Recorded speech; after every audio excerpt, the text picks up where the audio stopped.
Mi gente, Rincón is in fact a culture shock. There are so many gringos here and they live here.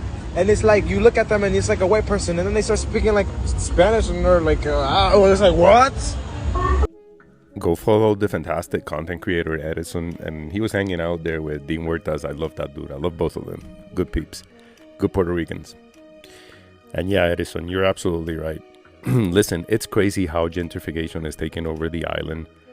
It's not only in Rincon. Amy and I were recently there in Rincon and Culebra, and it was crazy to see that in a lot of these regions, there's basically no Puerto Ricans left. It's wild. When we were in Culebra, we were hanging out and stayed there for 2 days, and I remember ordering a pastelillo from a little panaderia, and I started talking Spanish to the guy, going, mira, quiero un pastelillo, una medalla, and the guy looked at me like, oh, no Spanish. I'm like, bro, you're in fucking Culebra. You're like,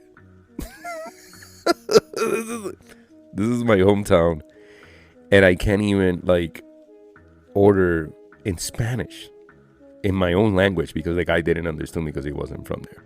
Then I went to another restaurant. We ordered some food. I tell the guy, hey, you got pastelillo de chapín? But I say it in Spanish, same thing.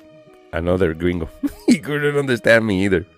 Yeah, it's really sad how these gringos are taking over the fucking land, you know? And the worst part is that they colonized us, you know, a long time ago. And then, you know, they left the island with the destroyed economy that it had, while they were here in a thriving economy making their pennies, right?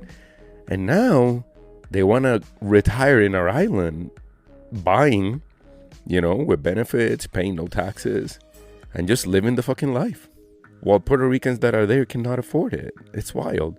And the worst part is that I've heard from more than one person that there's some bottom feeders, real estate agents from Puerto Rico that are not selling to Puerto Ricans.